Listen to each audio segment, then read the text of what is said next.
Pingüino Multimedia presenta Vida Saludable, un programa enfocado en mejorar la calidad de vida de nuestra región a través de asesoría y consejos médicos junto a nuestros profesionales.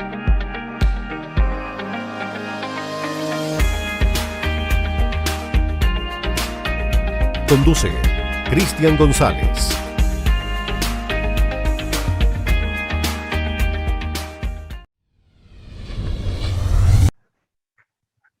Amigas y amigos de Vida Saludable, ya estamos en un programa más junto al nefrólogo Rodrigo Mancilla. Doc, muchas gracias hoy día por estar en uno de los programas o primeros programas del 2021, a pesar que ya estamos iniciando marzo. Se inicia todo, definitivamente el colegio, todas las actividades. Pareciera que parte de nuestro año, el 2021, en marzo. ¿Cómo ha estado Rodrigo? ¿Cómo ha estado viviendo un poco este 2020? Y lo pregunto siempre porque este 2020 fue un año duro para todos en un tema de pandemia, que no estábamos acostumbrados, que nadie nos enseñó a vivir en pandemia. ¿Cómo ha sido para ustedes desde el aspecto de salud y además de su profesión? Hola, sí, gracias por la invitación y la oportunidad de nuevamente estar junto a ustedes, ¿no es cierto? Y bueno, dando respuesta a tu pregunta, claro que fue un año que pareció valer el doble, ¿no es cierto?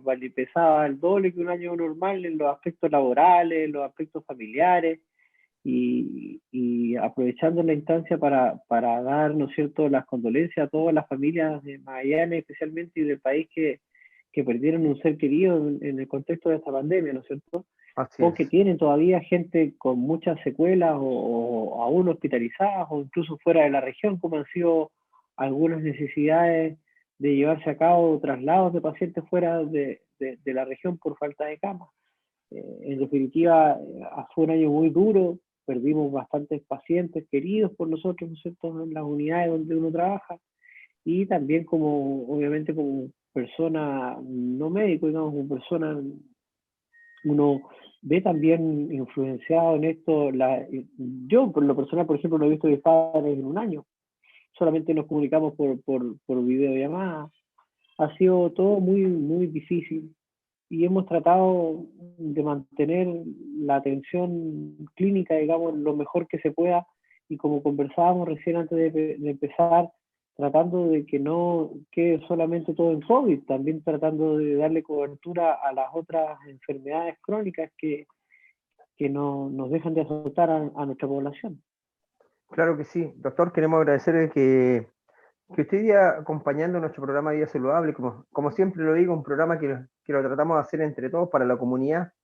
Ha sido un año difícil, 2020, para la pandemia, entramos ya a un nuevo año. Si tuviera que hacer por usted, la parte profesional de la salud, una raya para la suma, este 2020, bueno, sentimos que hemos vivido todo un tema complicado, difícil, algo nuevo, y aún no salimos de la pandemia, pero pareciera que además con la vacuna podríamos ir mejorando un poco a poco de esta situación que nos envuelve todos los días y que además nadie dice que además por las vacunas podamos estar sanos, sino que es un plus de poder estar un poquito mejor. Claro, o sea, si uno trata de ver las cosas siempre del lado del vaso medio lleno, ¿no es cierto? La vacuna, y todas las vacunas en realidad, porque no es una sola, son por lo menos 3 o 4 y se aproxima una nueva más. Todas son igualmente útiles y todas son igualmente seguras, según lo que aporta la literatura internacional, y no hay ninguna contraindicación para que la gente que tenga la indicación de de recibir alguna de las vacunas lo haga. Y finalmente es la luz de esperanza que vamos teniendo para que poco a poco, al final del túnel largo que se ve, ¿no es cierto?, de esta pandemia, se vea alguna salida. Se habla de que por lo menos no va a cambiar mucho la vida hasta segundo semestre de este año, o sea, nos queda mucho todavía. Y una recomendación súper importante en ese mismo sentido es que la gente tiene que mantener las medidas de cuidado y de protección que ha mantenido durante todo este tiempo, estando o no vacunado. La protección y los cuidados deben seguir teniéndose de la misma manera. No hay que relajarse, por decirlo de alguna manera. Claro, justamente. Doctor, hablemos un poquito, entremos al área, si fuera deporte, entraríamos al área del tema que hoy día queremos tocar, que es definitivamente la hipertensión arterial. Cuando hablamos de la hipertensión arterial, definitivamente a qué nos referimos y un poco que nos comente usted desde el lado profesional, más allá de los barnices que podamos tener nosotros, ¿a qué nos referimos? Bueno, la hipertensión arterial no es otra cosa que la elevación, ¿no es cierto?, de la presión de la sangre, digamos, cuando uno la mide con estos aparatos de presión, una vez por sobre valores de 140/90 o 14/9, como le dicen algunas personas, ¿no es cierto?, y sobre 130/80 o 13/8, como prehipertensión está escrito ese rango, y es una enfermedad crónica que afecta a una gran cantidad de personas, especialmente después de los 50, 60 años, pero también puede afectar a gente joven. En ese contexto se llaman hipertensiones secundarias, en donde la hipertensión es más que nada un síntoma de una enfermedad, no una enfermedad en sí. Y esta otra hipertensión, que es la de los abuelitos, la de la gente que a medida que se va volviendo, ¿no es cierto?, más grande, va teniendo valores de presiones más elevados, se habla de hipertensión esencial, ¿ya? Entonces habría que diferenciar estos dos grupos de hipertensión secundaria, que es en gente joven, o también se puede dar en gente de mayor edad, pero que es causada por una enfermedad puntual que como síntoma genera la hipertensión, y este otro gran grupo de pacientes que corresponden a hipertensiones esenciales, que son pacientes que se van tornando hipertensos a medida que va pasando el tiempo, sin una causa clara ni definida todavía. Claro, claro que sí. Y constituye una de las enfermedades crónicas más comunes en conjunto con la diabetes. ¿Mm? Claro que sí. Profesor, ¿cómo vamos combatiendo paso a paso esta enfermedad? Lo que pasa es que primero que todo hay que diagnosticarla. La hipertensión es una enfermedad que es muy silenciosa. Si la diabetes da pocos síntomas, la hipertensión da muchos menos. Si uno no se toma la presión, es casi imperceptible darse cuenta que uno tenga valores de presión arterial de 140/90, porque en realidad no vas a sentir prácticamente nada. Generalmente la gente se da cuenta de que hipertensa, debuta cuando tiene valores por sobre 180, sobre 18, cuando tienen dolores de cabeza, palpitaciones, lo que resumen siempre como este pitito en el oído, cosas que uno escucha siempre en la gente, que generalmente eso es porque ya ha pasado un tiempo hipertenso y ha llegado a ese extremo. Por eso es bueno mantener estos programas de salud preventiva que tienen algunos, que existen en la atención primaria y que también los presta la atención privada. Las ISAPRES también cuentan con programas de salud preventivo, también algunos centros de trabajo de las Fuerzas Armadas, de algunas empresas privadas, mantienen estos controles preventivos de salud, y esto está enfocado básicamente en la detección temprana de este tipo de enfermedad crónica, como la hipertensión, que como dice usted, no dan síntomas, entonces uno tiene que encontrarla a tiempo para empezar a tratarla y prevenir las complicaciones que pueden suceder más adelante. Doctor, hoy día con este 2020 de pandemia, que yo le hablamos tiempo de pandemia definitivamente, ¿agrava un poco la enfermedad? ¿Nos complica un poco? Ha sido más difícil controlar a nuestros pacientes hipertensos por el hecho de que por ejemplo, nuestro hospital se transformó en un centro COVID, estuvo prácticamente cerrado, la atención abierta casi todo el año pasado y empezó a abrirse un poco más a fines del año recién pasado durante este verano. Claro. Eso hace que la posibilidad de controlar a pacientes que son más complejos, que son los que se controlan con nosotros, haya sido más dificultosa. Por otro lado, en atención primaria se vivió más o menos un fenómeno bastante parecido. Entonces tienes tú un grupo de pacientes que son crónicos, que ya están diagnosticados, que no han sido controlados, pero que debido a un gran esfuerzo de las farmacias, de los consultorios y del hospital han podido mantener por lo menos los tratamientos. Y otro grupo de pacientes que no se diagnosticaron, porque al final los pacientes deberían haber seguido diagnosticando por prevalencia, digamos que es la cantidad de personas nuevas que desarrollan una enfermedad. Se supone que durante el año pasado, por lo menos aquí en Punta Arenas, deberían haber aparecido al ojo unos 500, un poquitito más quizás, de nuevos hipertensos que no se diagnosticaron porque no había atención, digamos. Claro que sí. Y no hay que olvidar que la hipertensión junto con la diabetes son enfermedades que se asocian a mayores complicaciones una vez que uno padece COVID. Y eso no es menor. Y una vez que esas enfermedades están descompensadas, son aún un factor de riesgo más grave de padecer alguna complicación relacionada a la infección por COVID-19. Doctor, cuando se complica la hipertensión arterial, ¿cómo lo vamos tratando? ¿Cómo lo vamos disminuyendo todo esto? Claro, la principal causa de la hipertensión, porque vamos a conversar principalmente de la hipertensión esencial, porque cuando hablamos de la hipertensión secundaria, la que te decía yo de enfermedades específicas, puede enredar un poco.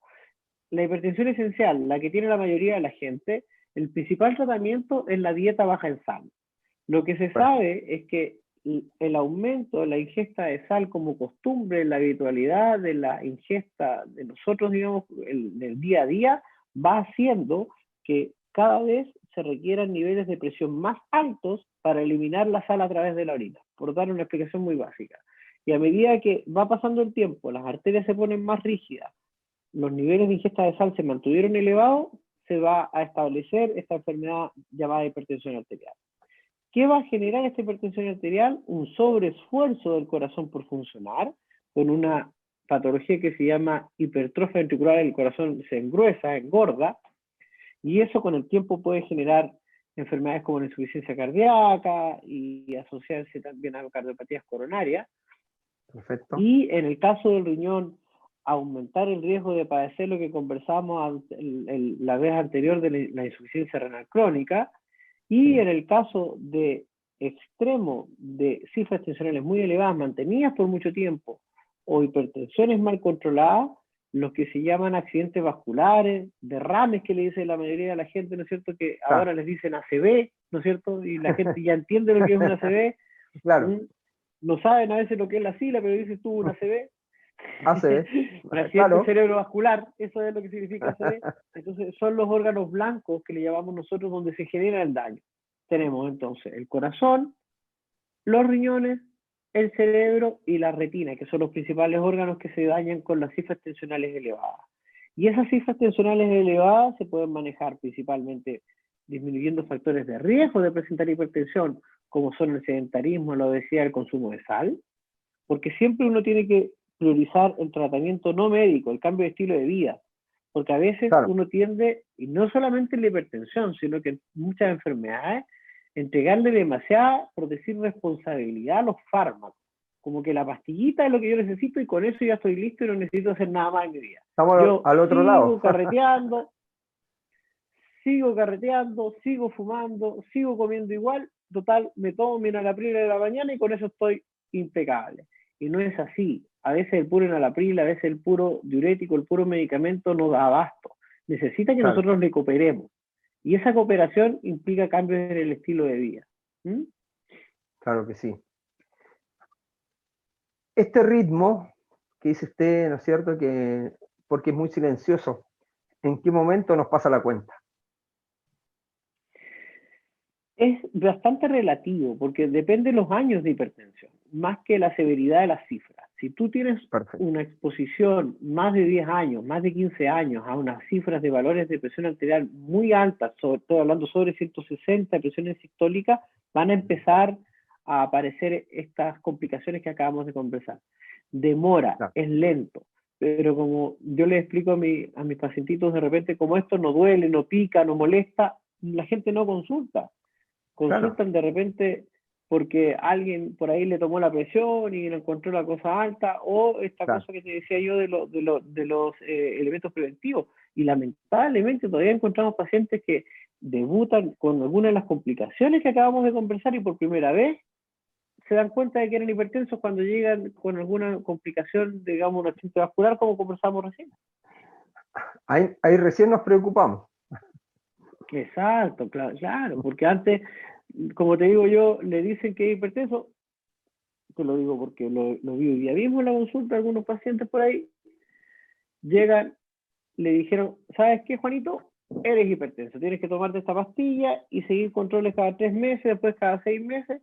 La señora se lleva las pastillas, se termina el sobrecito, se olvida y no va nunca más. Y ahí cuando tiene 60, 65 años empieza a cobrar en la cuenta esta mala cuenta de ahorros que se gesta, porque en definitiva tratarse la hipertensión bien, cuando es diagnosticada precozmente, es un ahorro para tener un mejor vejez, no es otra cosa. No, está claro. ¿Cómo lo llevamos en el tiempo cuando me dice usted que, ¿no es cierto?, al final o al término del camino nos va pasando la cuenta? ¿Cómo lo llevamos en el día a día con estas pastillas que, ¿no es cierto?, nos diagnostican? Pero que es al final algo para mantenerlo, no es que nos vaya sanando. ¿Cómo sentimos que ese es un concepto cuando ya nos sentimos importante. bien creemos que estamos sanos? Ese es un concepto súper importante, lo que acabas de contar. La diabetes, que no la estamos conversando hoy día, pero la hipertensión, la diabetes, son enfermedades crónicas. Y con ese concepto queremos decir que son enfermedades que son para toda la vida. Claro. Uno puede tener la enfermedad controlada, valores de presión normales, gracias a los cambios de estilo de vida, como conversamos, gracias a los fármacos, pero no quiere decir que te sanaste. Si tú dejas de tomar los fármacos, si tú vuelves a tu estilo de vida antiguo, va a volver otra vez a la hipertensión y vas a volver a tener las mismas complicaciones una vez que la vida, que vayas avanzando, digamos. Son, como tú dices, enfermedades crónicas. Uno no se sana, uno logra controlarlas, pero no sanarse, ¿ya? Hay algunos que se sanan muy específicamente, que son, por ejemplo, los pacientes grandes obesos, que se operan y tienen estas cirugías bariátricas y bajan 40, 50 kilos, ¿no es cierto? Estos pacientes a veces se sanan de la hipertensión, se sanan de la diabetes que tenían cuando eran grandes obesos, pero es la minoría. El concepto general que tiene que tener la gente es que uno de la hipertensión y de la diabetes no se sana, se controla en base a los medicamentos y a los cuidados, pero no se sana. Justamente tocó ahí a la pasada un tema importante porque para nosotros obviamente la obesidad también pasa su cuenta en lo que es la hipertensión. Como dice usted, no se sana, pero en algunos casos se trata de equilibrar estas operaciones que te reducen los kilos. ¿Cómo lo llevamos para decir lo estoy manejando de buena forma, lo llevo controlado o en algún momento se me escapó? Claro, lo que pasa es que lo que nosotros sabemos es que cuando uno logra bajar de un 10% su peso, por ejemplo, pesamos 80 kilos, bajar 8 kilos, ya podría llegar a bajar entre 3 a 5 puntos los valores de presión arterial. Por ejemplo, un 145, bajarlo a 140. Solamente por el hecho de bajar un 10% de tu peso. O sea, sí sirve hacer ese tipo de cosas. Sí sirve hacer ejercicio. El tema es la constancia, porque, por ejemplo, en el caso del ejercicio, te sirve mientras lo estás haciendo, mientras tú te entrenas, mientras tú te cuidas. Tú te dejas de cuidar, de hacer ejercicio y al poco tiempo se pierde ese factor protector porque no es permanente. Son cambios, como te digo yo, de estilo de vida que lamentablemente con lo ocupado que uno vive diariamente no se da el tiempo del autocuidado, que si bien es cierto es el único gran tesoro que tenemos es nuestro propio cuerpo y es al final el que menos cuidamos. Cuidamos a veces más el auto. Claro, lo llevamos a la revisión técnica todos los años. ¿Ah? Claro que sí. Doctor, es inevitable hablar del deporte. Además, usted es natalino, futbolero, así que algo de eso. Cuando estamos ya en la Serie B, no estoy hablando de los 30, sobre los 40, futbolito senior, un ritmo de vida, ¿no es cierto? Su partido, su comida, su patache, su parrillada, su bebestible, pero resulta que hemos estado hace un año en tiempo de pandemia y ese ritmo que teníamos se perdió. Y póngale que en 2, 3 meses más se abren las canchas y voy a jugar un partido. ¿Cómo manejo esa historia? ¿Cómo manejo mi cuerpo? Si uno es un paciente crónico, que es hipertenso, porque estamos hablando de un paciente hipertenso, ¿verdad? Y está bien controlado, no debería tener mayores problemas manteniéndose bien hidratado por el tipo de fármaco que nosotros usamos para desarrollar una actividad física moderada. Lamentablemente, es específicamente ese tipo de deportista de fin de semana, el de la pichanga del miércoles en la noche, ese es el que tiene las mayores posibilidades de tener complicaciones. Porque como tú bien dices, maneja una vida sedentaria, tiende a darle duro al deporte un día nomás, y de ahí otra vez vuelve a su vida sedentaria. Y esa esa forma de manejar la actividad física a veces es peligrosa, y no solamente por el tema cardiovascular, sino también por las lesiones musculoesqueléticas, que son mucho más frecuentes en personas que desarrollan ese tipo de actividad, como dices tú, de ir a jugar tenis, de ir a jugar fútbol, de ir a jugar básquet una vez a la semana. A veces es importante quizá la reunión social de una vez a la semana porque es un deporte colectivo, pero también hacer algún grado de actividad física solo durante la semana para no tener este shock, ¿no es cierto?, de actividad de un solo día, que a veces puede resultar peor que no hacer nada si es que lo llevamos al extremo, digamos. Doctor, hoy día cuando estamos en esta situación complicada de pandemia, no hablo de un partido, hablo de la persona que hoy día, no sé, el que ha llevado una vida de salir a trotar, una vida de gimnasio. Los gimnasios hasta el momento todavía están cerrados, pero un día bonito, salgo a trotar, costanera. ¿Cómo manejo también este tema de la hipertensión? Porque uno cuando está en el carril ya no se mide, o sea, mientras más puedo correr y darle más exijo, pero también es una máquina que nos puede pasar la cuenta. Sí, es importante que para el desarrollo de actividad física constante, la persona que es hipertensa, que está en tratamiento, tenga una evaluación médica antes de iniciar ejercicio. Hay que tener algunas preguntas resueltas que tienen que ver principalmente con los valores de presión arterial, como te hablaba yo, consejos en relación a la hidratación, y no olvidar que hay que tener una encuesta básica del tema de riesgo cardiovascular y la enfermedad coronaria, que es mucho más frecuente en pacientes con hipertensión arterial. Claro que es bueno hacer deporte, hacer actividad física. Hay algunos valores de frecuencias cardíacas que se manejan de acuerdo a frecuencias cardíacas máximas, de acuerdo a la edad de cada persona. Ahora están cada vez más baratas estas pulseras que te pueden medir el pulso y ¿no es cierto?, y la frecuencia cardíaca e incluso presión arterial, hay algunas.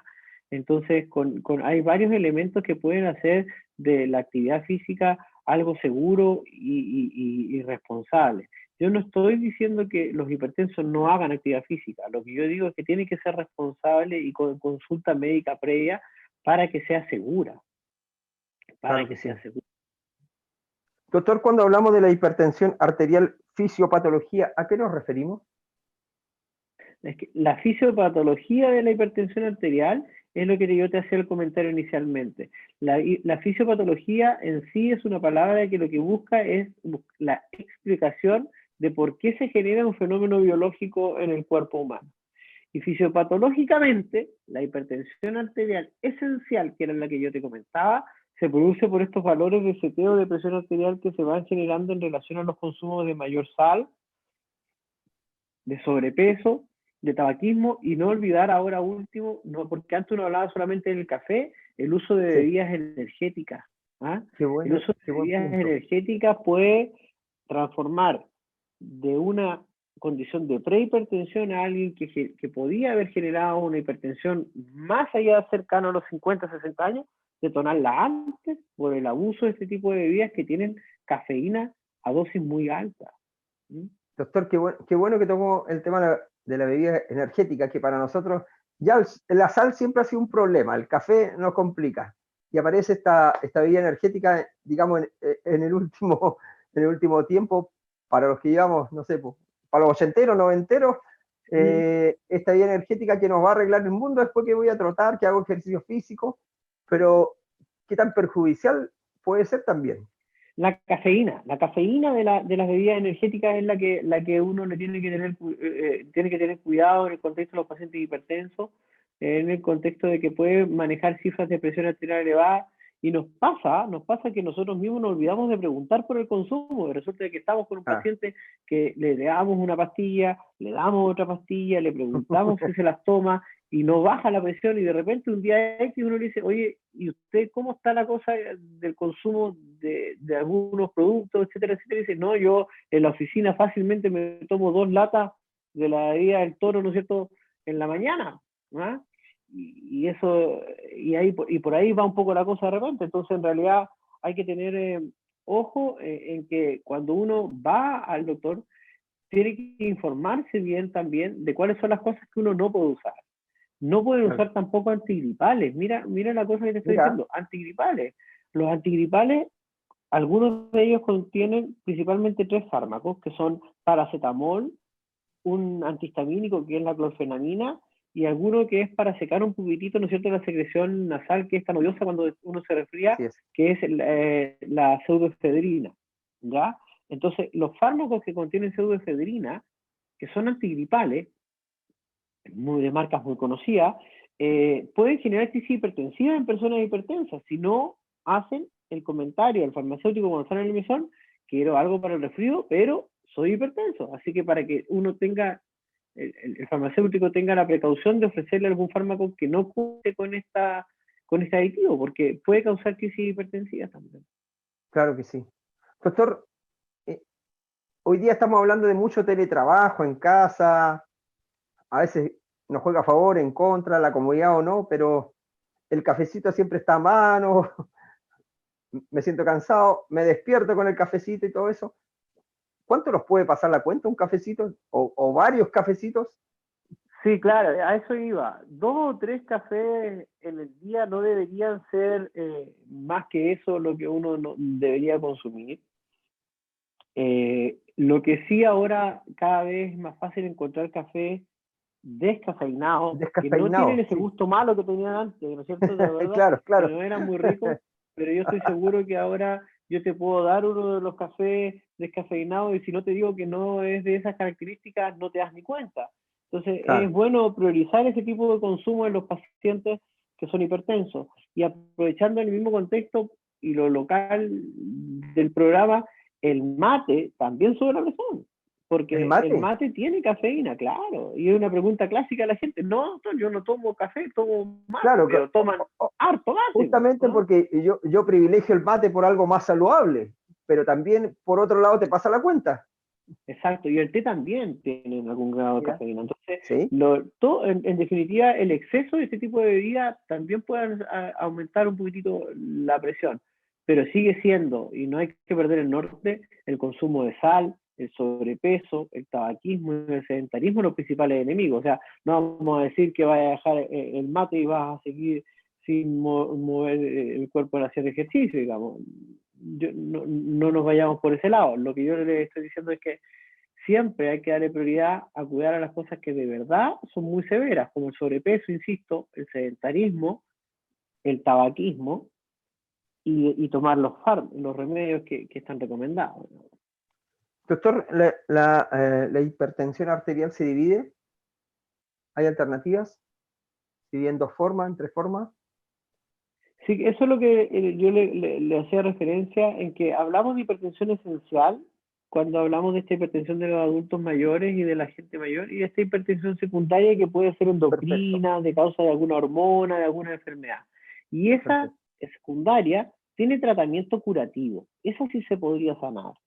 Si tú tienes una hipertensión producto de un tumor que secreta una hormona que te levanta la presión, y se detecta dónde está ese tumor, se saca, ¿no es cierto? Se hace una cirugía de las suprarrenales, que podría llegar a estar ahí el tumor, que es lo más habitual, te sanas de la hipertensión. Si una de las arterias del riñón se estrecha y se genera hipertensión porque hay estrechez de una de esas arterias del riñón, y el cirujano vascular vuelve a destapar, por decirlo de alguna manera, esa arteria, se puede mejorar la hipertensión. Pero esas son las hipertensiones secundarias. No es la clásica, como estábamos conversando todo este rato, de hipertensión esencial, que es la más típica, digamos. Claro que sí. Doctor, cuando uno habla de la hipertensión arterial es como casi hablar de los más grandes, de la edad mayor. ¿Puede producirse a temprana edad también? Sí, claro, por algunas enfermedades congénitas, por algunas malformaciones vasculares, o por algunas alteraciones endocrinológicas que tienen que ver con algunas hormonas, personas más jóvenes pueden desarrollar hipertensión. Y cada vez vemos grandes obesos, lamentablemente, cabros de menos de 15 años que pesan mucho, y que ellos pueden desarrollar hipertensión y diabetes a muy temprana edad, lamentablemente antes de 20 años. Entonces, ya no son enfermedades de gente vieja, sino que también enfermedades de gente joven, en el contexto del uso y abuso de dietas hipercalóricas y sedentarismo, e incluso tú ya ves, y uno, eso no es por qué espantarse, cabros de menos de 20 años que beben grandes cantidades de alcohol o consumen algún estimulante, etcétera, etcétera, Claro que pueden llevarlos a desarrollar hipertensión. Hoy día Chile, y bueno, y Magallanes ni hablar, estamos en top 10 ahí entre la obesidad en Magallanes. ¿Cuánto nos juega en contra todo esto? Claro que sí, somos de las regiones que tienen mayor cantidad de enfermos con patologías cardiovasculares y peor salud cardiovascular, efectivamente. Hay un tema ahí con la forma de vida que se llevó por mucho tiempo. Ahora ya es un poco más habitual encontrar a gente haciendo ejercicio, pero yo recuerdo antes no encontraba a nadie corriendo en la calle. No. Andar trotando en el parque y con short era como el ridículo, hoy día es como algo natural. Se burlaban del que corría. Claro, se burlaban, este payaso. Exactamente, entonces toda esa cultura ha ido mejorando, el irse caminando al trabajo, estos mismos programas como el que haces tú, facilitan el acceso a la gente a información, a romper mitos en relación a las enfermedades, porque la conversación a veces entre lo que le pasó a mi vecina, resulta de que a mi vecina le dieron esa pastilla y por eso fue que la viejita se murió. Sí. De repente se quedan más con ese tipo de conceptos o con lo que leyó en el Facebook, que más que con lo que tratamos de entregar los profesionales de la salud. Claro, sí. Doctor, usted y yo hemos vivido otra época muy diferente a la actual, con cosas más naturales, con cosas más simples. ¿En qué ha cambiado todo esto? ¿En qué momento nos transformamos, por ejemplo, a que Magallanes tenga top 10 en la obesidad? Si siempre fuimos los mismos, nos alimentamos de cosas más naturales, más sanas, hoy día tienes más de alternativas, no sé, 10 leche, 5 alternativas, de todas, en diferentes circunstancias. ¿Pero en qué ha cambiado tanto?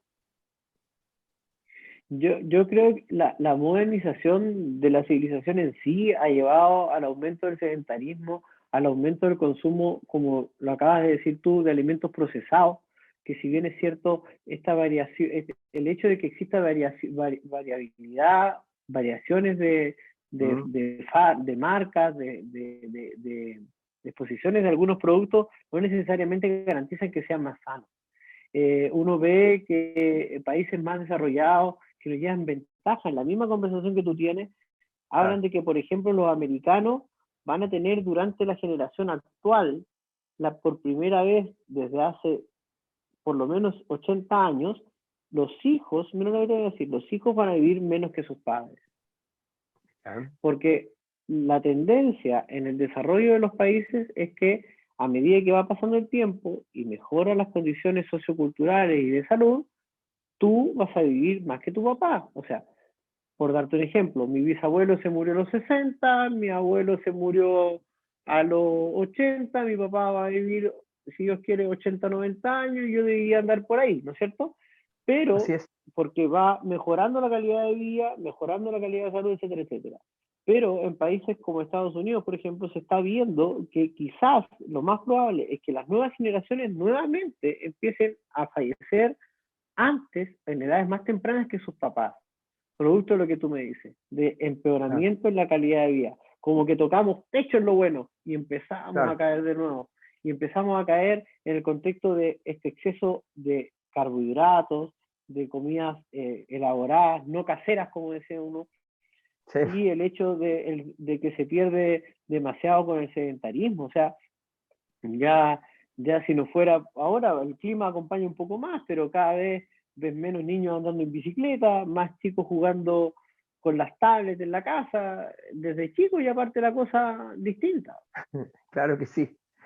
Doctor Rodrigo, tenemos una excelente conversación, muy motivada, muy entusiasmada. Necesito que hagamos una pequeña pausa comercial y ya estamos de regreso con usted para seguir conversando más de la salud de esta región de Magallanes, porque al final estamos hablando entre magallánicos y de cómo hoy día definitivamente enfocamos o no enfocamos a la hipertensión arterial. Vamos a una pequeña pausa comercial y estamos de regreso con el nefrólogo Rodrigo Mancilla.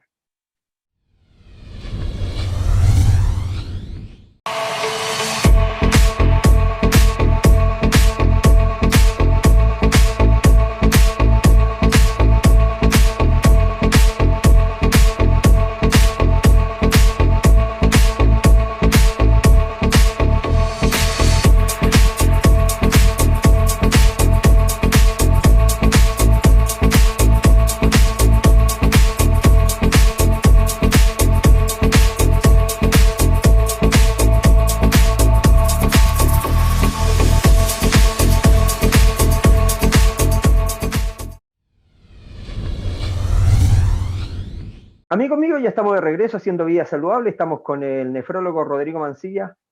Doctor, muchas gracias, Rodrigo, por estar con nosotros. Definitivamente lo digo siempre y no me canso de decirlo, que este es un programa que lo hacemos entre todos para llegar a la comunidad, para entregar los conocimientos y definitivamente cada vez educarnos de la mejor manera.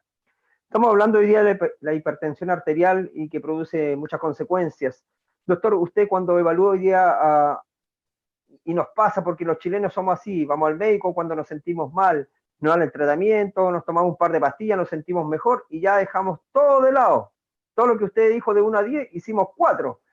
Y ya no, ya me siento bien, ¿para qué voy a seguir con lo mismo? ¿Para qué voy a seguir tomando? ¿Para qué voy a ir al médico? Me imagino que a usted le habrá pasado muchas veces con sus pacientes. Claro, nosotros, bueno, eso está medido. Si uno revisa la literatura, aparece que prácticamente del 100% de personas que van a atenderse a un médico, el 50% o menos sigue las indicaciones y un 30% de ellos al año están tomando los fármacos, un tercio nomás. Claro. Ya hay mucho abandono de tratamiento entre medio. Y de las principales causas, cuando tú le preguntas a la gente, oiga, ¿y usted cuando lo diagnosticaron de la hipertensión, por qué no siguió tratándose?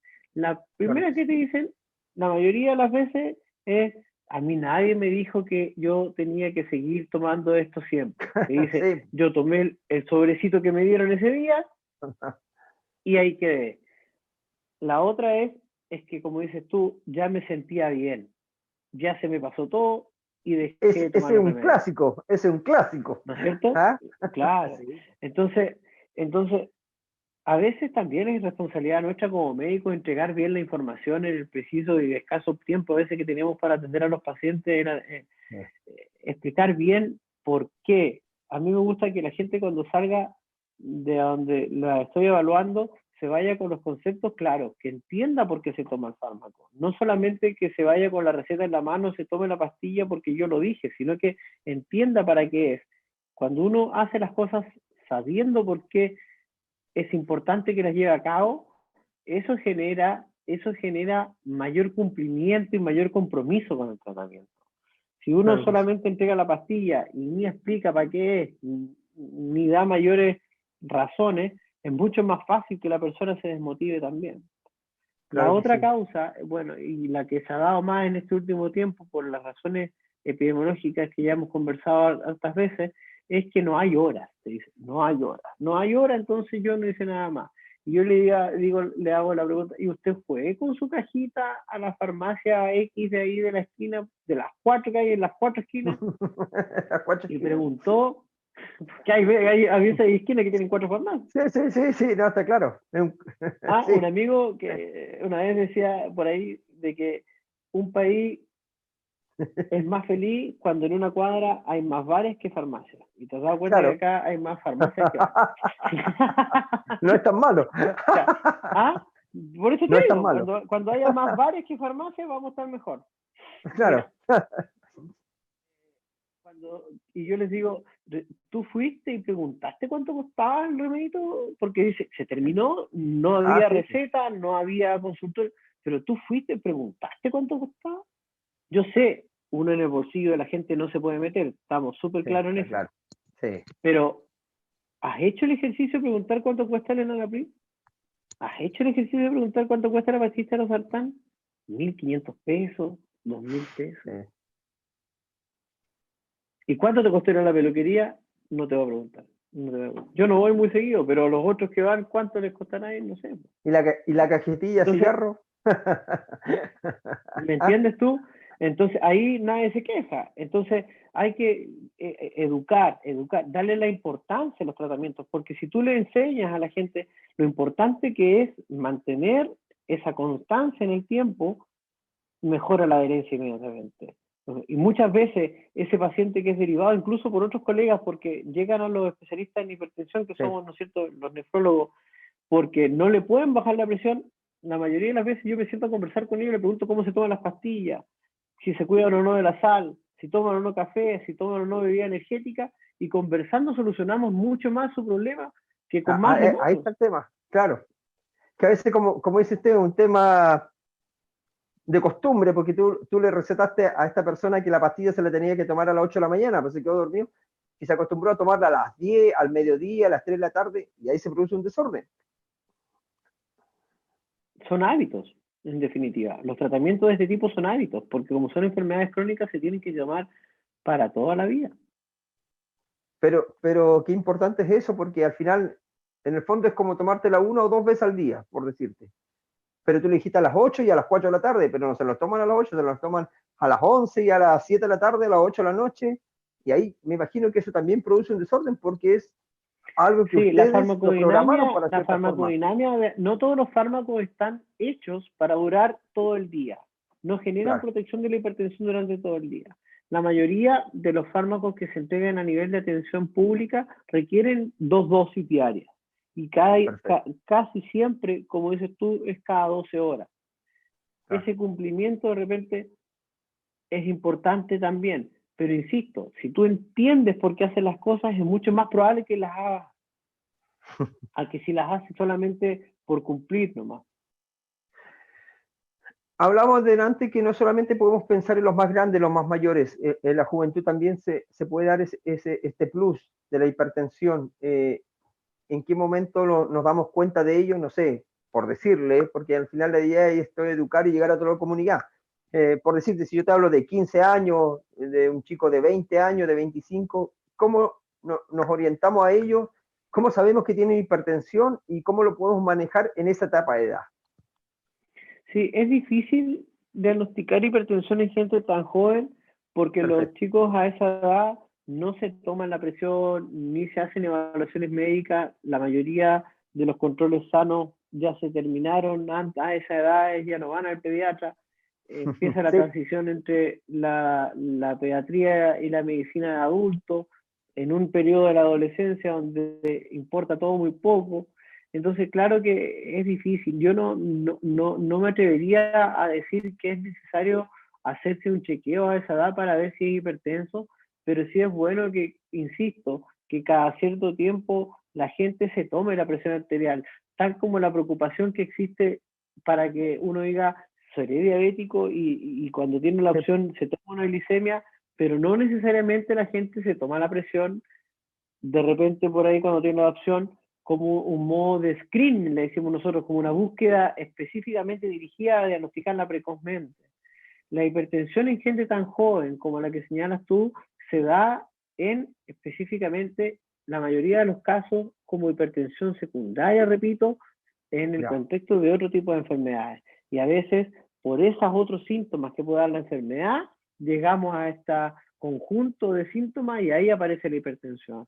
No es la misma que en los adultos más grandes. ¿Ah? No tiene nada que ver, no hay una relación directa ahí.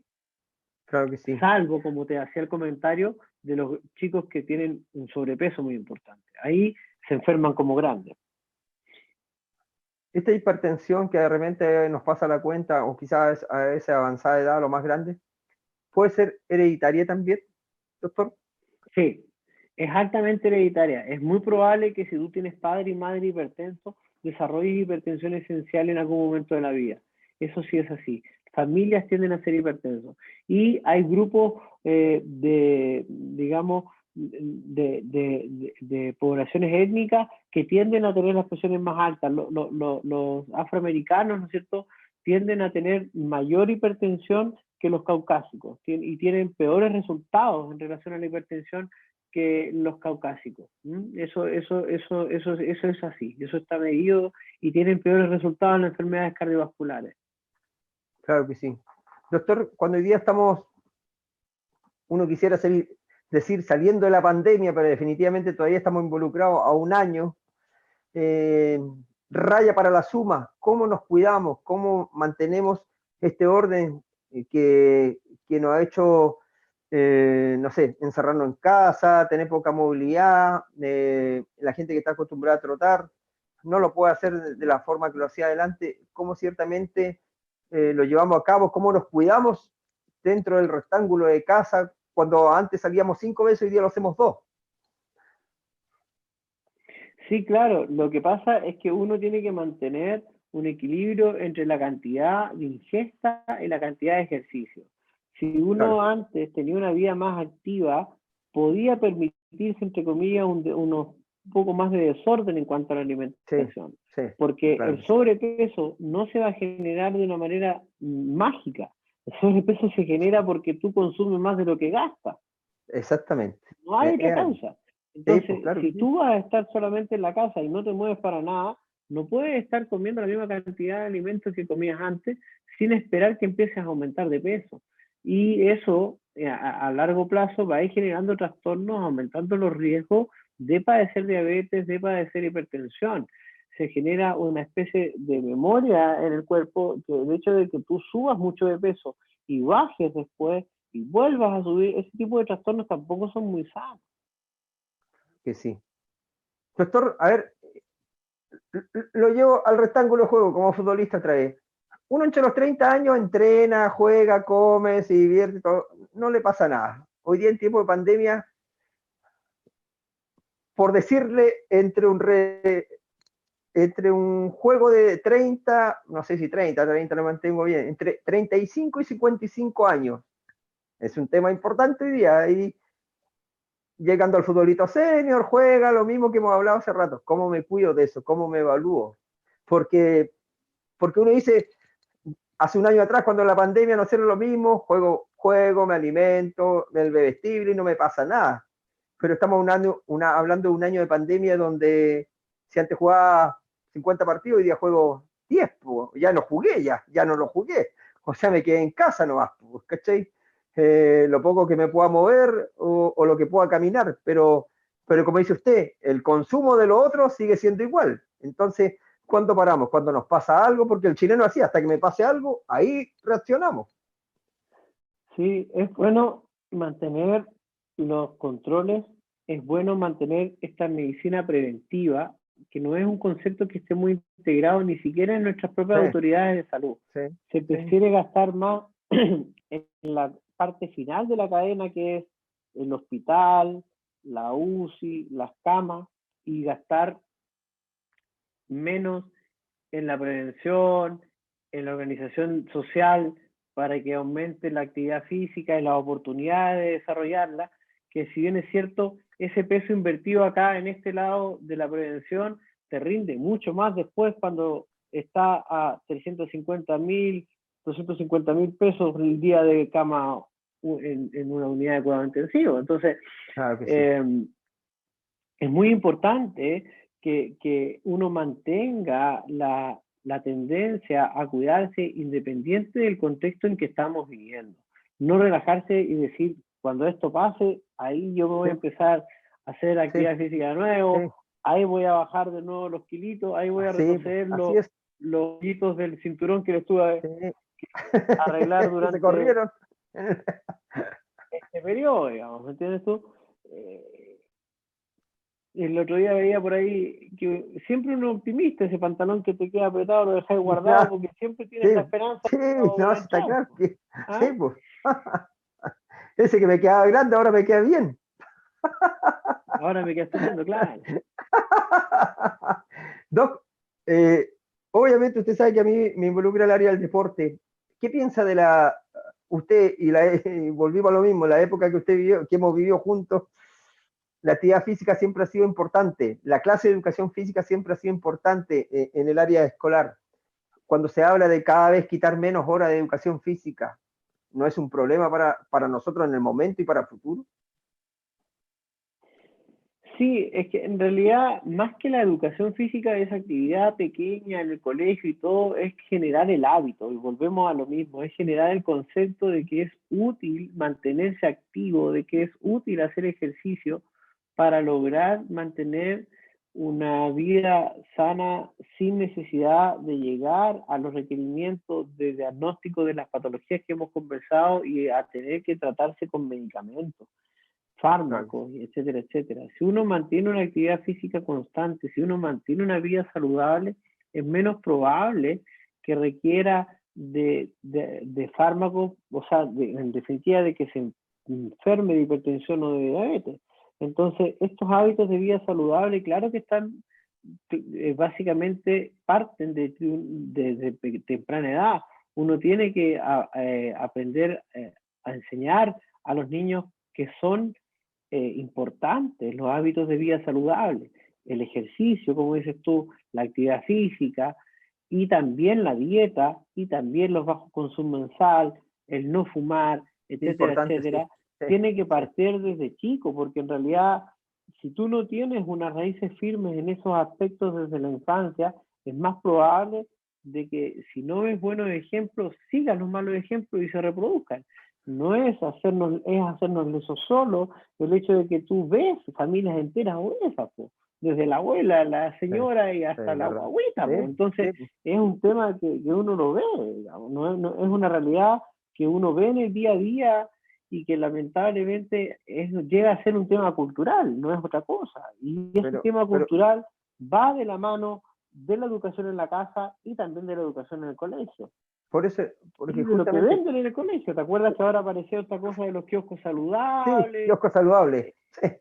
De lo que, ¿te acuerdas que tú antes peleabas por el pan con mortadela, ahora los chicos pelean por la manzana? El casino saludable. Pero que dice usted, justamente, cuando hablamos de esta educación en casa, que uno también tiene que darse cuenta cuando abusa de la sal. Y ahí parte el primer requisito a poder sanarme, a medirme con la sal.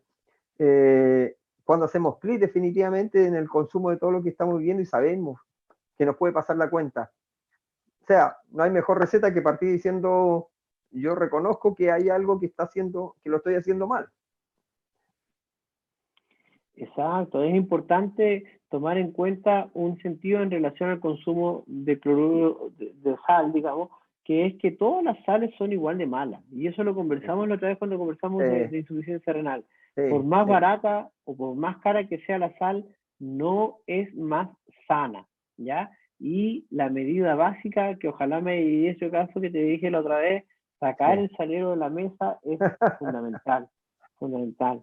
Porque el salero arriba de la mesa aumenta la posibilidad de que la persona le eche sal a la comida hasta sin probarla, incluso antes de empezar a comer.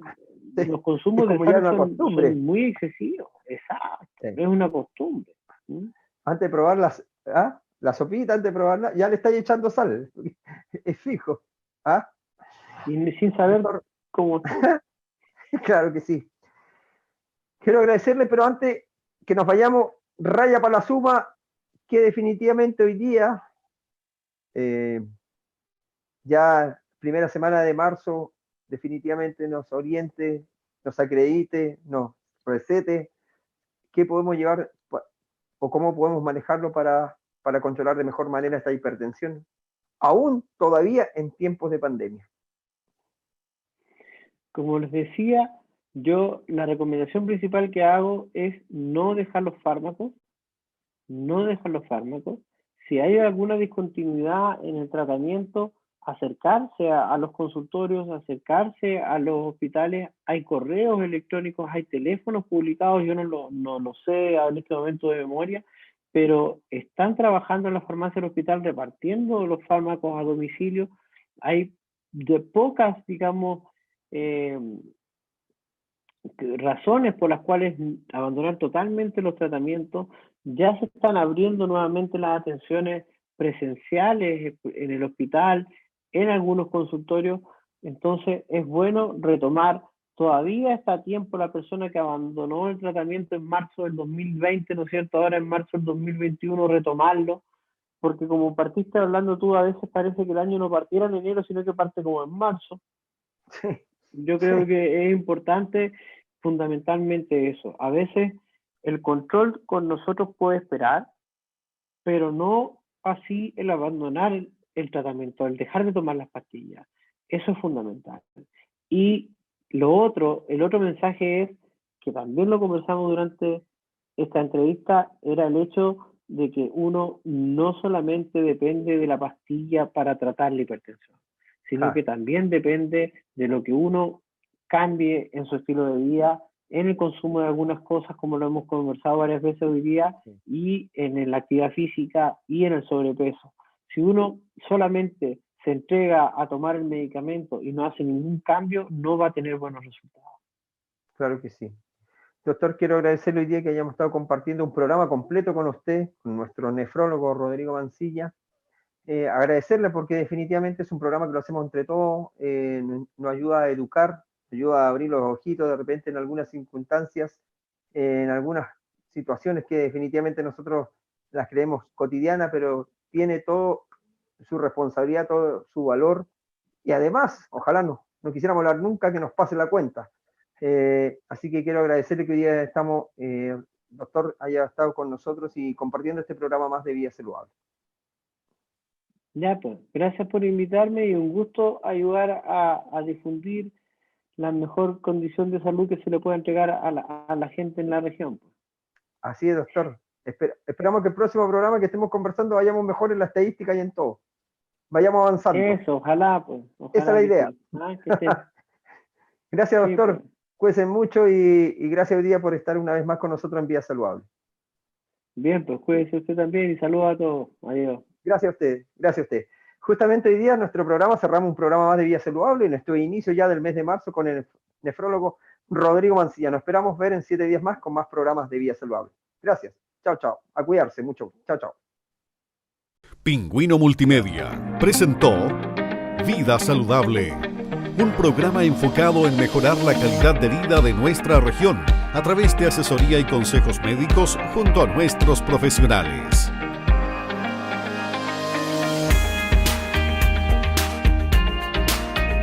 Conduce Cristian González.